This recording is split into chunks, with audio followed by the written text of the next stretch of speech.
إن الحمد لله نحمده ونستعينه ونستغفره ونعوذ بالله من شرور أنفسنا ومن سيئات أعمالنا. من يهده الله فلا مضل له ومن يضلل فلا هادي له. أشهد أن لا إله إلا الله وحده لا شريك له وأشهد أن محمدا عبده ورسوله. يقول الله عز وجل في القرآن الكريم بعد أعوذ بالله من الشيطان الرجيم: يا أيها الذين آمنوا اتقوا الله حق تقاته ولا تموتن إلا وأنتم مسلمون. يا أيها الناس اتقوا ربكم الذي خلقكم من نفس واحدة وخلق منها زوجها وبث منهما رجالا كثيرا ونساء واتقوا الله الذي تساءلون به والأرحام إن الله كان عليكم رقيبا. أما بعد فإن أصدق الحديث كتاب الله وخير الهدي هدي محمد صلى الله عليه وسلم وشر الأمور محدثاتها وكل محدثة بدعة وكل بدعة ضلالة وكل ضلالة في النار. Ma'asyiral muslimin, sidang jamaah Jumat yang dimuliakan Allah Subhanahu wa taala. Sudah 2 pekan Ramadan meninggalkan kita. Maka tidak ada kata yang pantas kita ucapkan kecuali dengan mengatakan selamat jalan bulan Ramadan. Selamat jalan bulan yang di dalamnya berbagai macam kebaikan terdapat.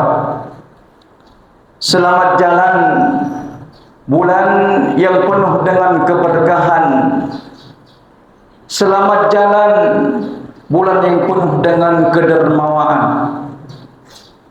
Selamat jalan bulan yang begitu dicintai oleh hamba-hamba Allah yang beriman kepada Allah Subhanahu wa taala. Sesungguhnya kepergian bulan Ramadan bukan hanya menyedihkan hati-hati hamba Allah yang beriman, akan tetapi juga menyedihkan rumah-rumah Allah Subhanahu wa taala. Ketika bulan itu datang, rumah-rumah Allah begitu semarak. Ketika bulan itu datang, suara-suara di rumah-rumah Allah Subhanahu wa taala begitu meriah dengan suara-suara lantunan ayat-ayat Allah Subhanahu wa taala. Lentara-lentara begitu mewah di rumah-rumah Allah Subhanahu wa taala. Namun ketika bulan tersebut pergi, maka suara-suara yang indah itu mulai menghilang sedikit demi sedikit. Kemudian cahaya-cahaya yang ada di rumah-rumah Allah Subhanahu wa taala mulai meredup. Ma'asyiral muslimin, sidang jamaah Jumat yang dimuliakan Allah Subhanahu wa taala. Kepergian Ramadan dari kita sungguh telah meninggalkan begitu banyak pelajaran-pelajaran yang sangat penting untuk kita ketahui. Di antara pelajaran-pelajaran yang sangat berharga yang ditinggalkan oleh bulan Ramadan kepada kita semuanya, bahwasannya bulan Ramadan merupakan bulan yang mengajarkan kepada kita bagaimana kita senantiasa menghadirkan keikhlasan di dalam beribadah kepada Allah Subhanahu wa taala. Ini merupakan satu pelajaran yang sangat berharga, pelajaran yang sangat penting untuk kita semuanya. Karena sesungguhnya puasa merupakan suatu ibadah yang sangat tersembunyi. Puasa merupakan suatu ibadah yang sangat tersembunyi. Tidak ada orang yang mengetahui seseorang puasa atau tidak, kecuali orang yang bersangkutan dan Allah Subhanahu wa taala. Maka oleh sebab itu Allah dan Rasul tidak pernah menjelaskan kepada kita bagaimana besaran pahala bagi orang yang berpuasa. Berbeda dengan ibadah-ibadah yang lainnya. Rasulullah menjelaskan kepada kita tentang besaran pahala bagi orang yang melaksanakan sholat. Orang yang sholat berjamaah lebih utama daripada sholat sendirian dengan 27 derajat. Dijelaskan berapa pahala yang didapatkan. Di dalam ibadah membaca Al-Quran juga Rasulullah SAW menjelaskan kepada kita, man qara'a harfan min kitabillah falahu bi hasanah wal hasanatu bi asyri amsalha. Barang siapa membaca satu huruf dari Al-Quran, maka dia akan diberikan satu kebaikan, akan dilipat gandakan sampai dengan 10 kebaikan. Dijelaskan kepada kita. Ketika kita berinfak, bersedekah, Allah menjelaskan kepada kita dalam Al-Quran tentang berapa pahala yang Allah berikan kepada orang berinfak. Dilipat gandakan sampai 700 kali lipat. Tapi tidak pada puasa jamaah. As-sawmu li wa ana ajzi bih. Puasa untukku dan aku yang akan memberikan pahala bagi orang-orang yang berpuasa. Maka di sini terdapat suatu pelajaran yang penting. Seorang di dalam berpuasa dia dituntut senantiasa untuk ikhlas kepada Allah Subhanahu wa taala. Tidak mungkin seorang mampu untuk berpuasa menahan dirinya dari tidak makan, tidak minum selama belasan jam. Kalau seandainya tidak ada keikhlasan di dalam dirinya, tidak akan mampu. Maka keikhlasan ini harus kita wujudkan setiap dalam kehidupan kita. Bukan hanya di saat kita sedang berpuasa saja, bahkan di luar bulan Ramadan kita juga harus senantiasa menghadirkan keikhlasan. Dan ini merupakan syarat diterimanya suatu amalan seseorang. Sebesar apapun amalan kita lakukan, sebanyak apapun harta yang kita keluarkan untuk melakukan suatu amal saleh, kalau seandainya amal tersebut tidak kita dasari dengan keikhlasan, faja'alnahu haba'an manthura, maka tidak ada gunanya. Bahkan kelak di akhirat kita akan dihina oleh Allah Subhanahu wa taala.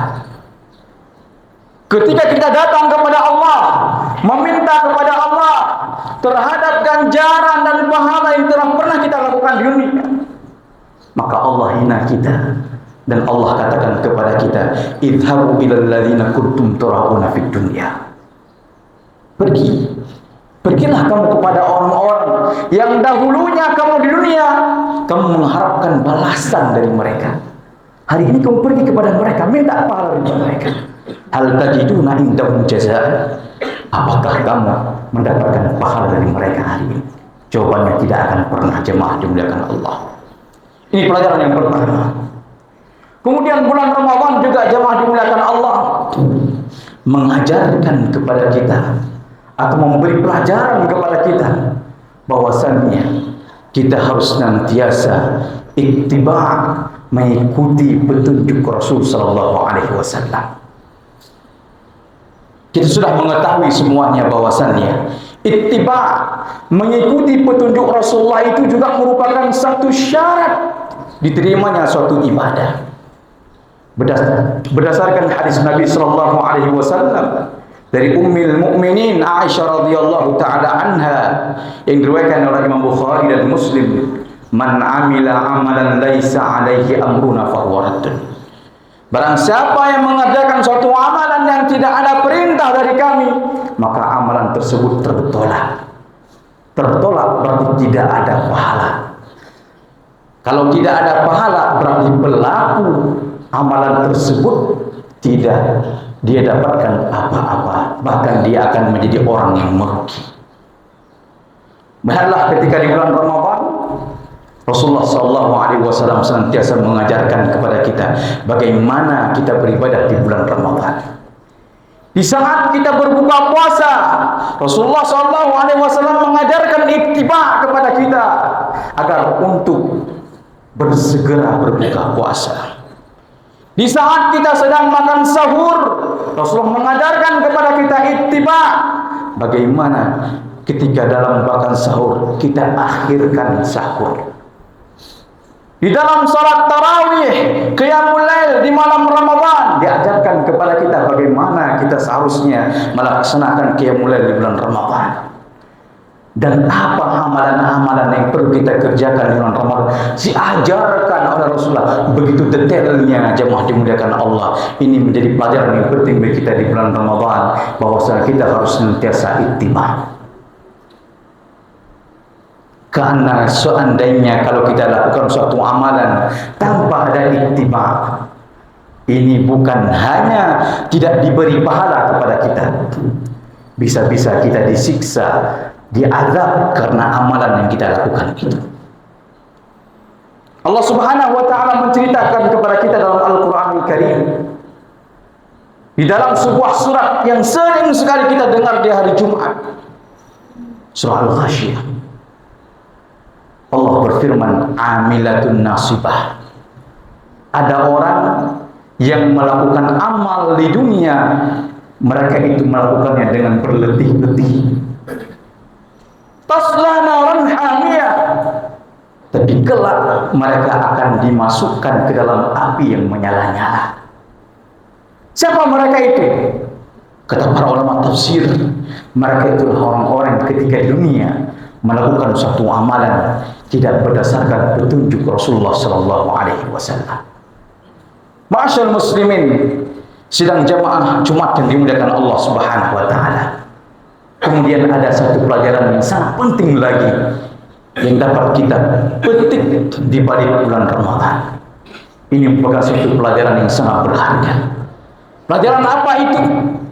Allah sebutkan dalam Al-Quran tentang bulan Ramadan, ayyaman ma'dudat. Bulan Ramadan itu hanya hari-hari yang terbilang, hari-hari yang bisa kita hitung dengan jari kita. Artinya apa? Bulan Ramadan itu merupakan hari-hari yang sangat singkat. Dan ternyata betul apa yang kita rasakan hari ini, ternyata hari-hari yang kita jalani baru saja di bulan Ramadan sangat terasa singkat bagi kita semuanya. Tanpa terasa kita hari ini sudah berada di pertengahan bulan Syawal, padahal kemarin baru kita tinggalkan bulan Ramadan. Ini menjadi pelajaran untuk kita semuanya, bahwasannya begitu juga tentang kehidupan kita di dunia ini, bahwasanya kehidupan kita di dunia ini adalah kehidupan yang sangat singkat sekali. Tidak lama kehidupan dunia ini. Ada di antara kita yang hadir rumah Allah yang mulia ini sudah berumur 20 tahun atau kurang darinya. Ada yang 30 tahun, ada yang 40 tahun, ada yang 50 tahun, ada yang 60 tahun. Cobalah Anda mengintrospeksi diri kita. Apakah waktu yang sudah Anda jalani itu Anda rasakan dengan singkat atau lama? Wallahi, kalau khatib sendiri yang sekarang sudah berumur 30 lebih merasakan kehidupan begitu singkat sekali kita rasakan. Ini menjadi pelajaran yang penting bagi kita. Janganlah kita menjadi hamba Allah yang banyak angan-angan. Wallahi, umat manusia ini, baik mereka muslim atau tidak muslim, begitu banyak mereka itu angan-angannya begitu panjang sekali. Bahkan angan-angan mereka itu melebihi daripada umur yang Allah tentukan kepada mereka. Maka janganlah kita seperti itu, jemaah dimuliakan Allah. Karena orang yang memiliki angan-angan yang panjang di dunia ini merupakan bukan sifatnya, bukan karakternya orang-orang yang beriman, akan tapi karakternya orang-orang kafir. Allah Subhanahu wa taala menceritakan dalam Al-Qur'anul Karim, "Rubama yawaddul ladzina kafaru law kanu muslimun, darhum ya'kuluna wa yatamatta'una wa yulhihimul amalu fasawfa ya'lamun." Barangkali nanti orang-orang kafir mereka itu menginginkan, berangan-angan, kalau seandainya dulu mereka hidup dunia, mereka itu dalam keadaan menjadi seorang muslim. Maulah darhum ya'kulun, biarkan mereka itu makan dunia ini. Wa yatamatta'un, bersenang-senang. Wa yulhihimul amal, dan mereka itu berangan-angan, bercita-cita sepanjang-panjangnya. Fasawfa ya'lamun, mereka kelak akan mengetahui. Kelak mereka akan mengetahui. Jemaat dimuliakan Allah Subhanahu wa taala. Maka oleh sebab itu, mari kita mengambil pelajaran yang penting dalam kehidupan ini. Kita hidup dunia ini sangat singkat, sangat singkat. A'maru ummati, kata Rasulullah, ma baina sittina wa sab'in. Umur umatku antara 60 sampai 70 tahun. Wa qalla ma yujawizu zalik, dan sedikit yang terlewat dari 70 tahun. Maka kalau seandainya di umur yang singkat yang Allah berikan kepada kita untuk hidup di dunia ini tidak kita pergunakan dengan sebaik-baiknya beribadah kepada Allah Subhanahu wa taala, maka kelak kita akan menjadi orang yang merugi di hadapan Allah Subhanahu wa taala. Fa'tabiru ya ulil albab la'allakum turhamun. Aqulu qawli hadza wa astaghfirullah li wa lakum wa li sa'iril muslimin fastaghfiruh innahu huwal ghafurur rahim.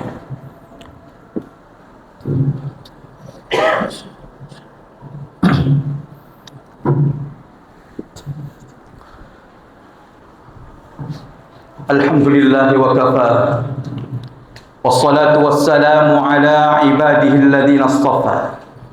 Ashhadu an la ilaha illallah wahdahu la syarika lah, wa ashhadu anna Muhammadan abduhu wa rasuluh. Ya ayuhan nas, usi nafsi wa iyyakum bitaqwallah faqad fazal muttaqun. Ittaqullaha haqqa tuqatih wa la tamutunna illa wa antum muslimun. Wahai manusia sekalian, khatib mewasiatkan diri khatib pribadi dan seluruh kaum muslimin yang hadir rumah Allah yang mulia ini, senantiasa kita bertakwa kepada Allah Subhanahu wa taala dengan menjalankan segala perintah-perintah Allah dan meninggalkan semua larangan-larangan Allah Subhanahu wa taala. Serta marilah kita mempergunakan kesempatan yang Allah Subhanahu wa taala berikan kepada kita dengan sebaik-baiknya. Karena di akhirat kelak Allah Subhanahu wa taala menceritakan kepada kita di dalam Al-Qur'an. Allah berfirman, wa hum yastarikhuna fi Rabbana akhrijna na'mal salihan ghairal ladzi kunna na'mal.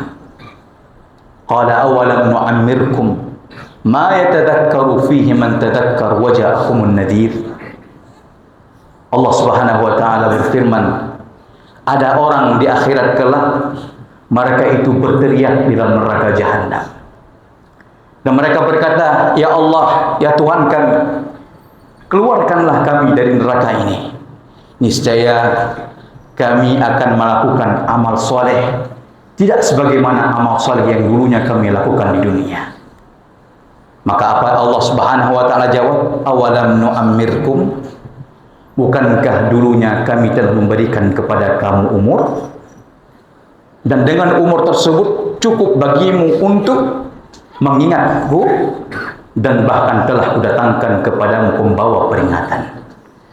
Jadi kelak di akhirat tidak ada alasan bagi kita di hadapan Allah Subhanahu wa taala.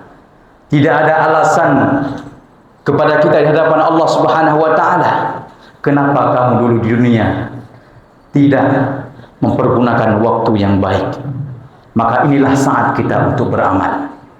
Marilah kita dengarkan sebuah perkataan dari seorang sahabat yang mulia, Ali bin Abi Thalib radhiyallahu taala anhu, yang mana beliau mengatakan, inna akhwafu ma akhafu alaikum ittiba'ul hawa wa tulul amal.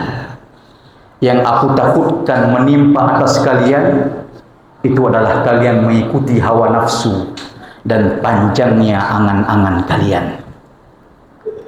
Kenapa ditakutkan kepada kita mengikuti hawa nafsu? Lianna ittiba'ul hawa yasuddu bihi anil haq.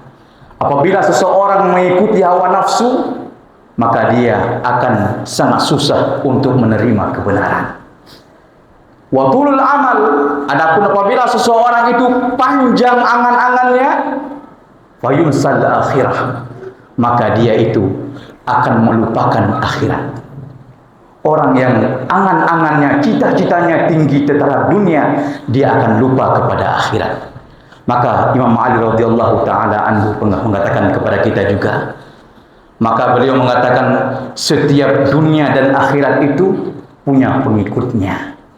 Jadilah kalian pengikut akhirat dan janganlah kalian menjadi pengikut dunia. Wa ammad dunya, kata beliau, adapun dunia, amalun fiha, maka dunia adalah tempat kita beramal, wala hisab, dan tidak ada hisab di dunia.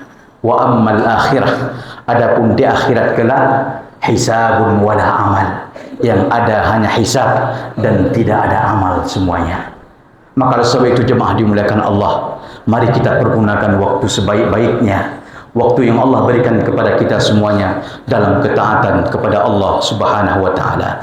Innallaha wa malaikatahu yusalluna 'alan nabi ya ayyuhalladzina amanu sallu 'alaihi wa sallimu taslima. Allahumma ighfir lil muslimina wal muslimat wal mu'minina wal mu'minat al ahya'i minhum wal amwat bi rahmatika ya arhamar rahimin. Rabbana la tuzigh qulubana ba'da idh hadaitana wa hab lana min ladunka rahmah innaka antal wahhab. Rabbana zalamna anfusana wa in lam taghfir lana wa tarhamna lanakunanna minal khasirin. Allahumma taqabbal minna salatana wa qiyamana wa ruku'ana wa sujudana wa siyamana wa jami'i a'malina ya Rahman ya Rahim. Allahumma inna nas'aluka ilman nafi'an wa rizqan tayyiban wa amalan mutaqabbala. Rabbana atina fid dunya hasanah wa fil akhirati hasanah wa qina adzaban nar. Wa sallallahu wa sallama ala nabiyyina Muhammad wa ala alihi wa ashabihi ajma'in. Aqimus salah.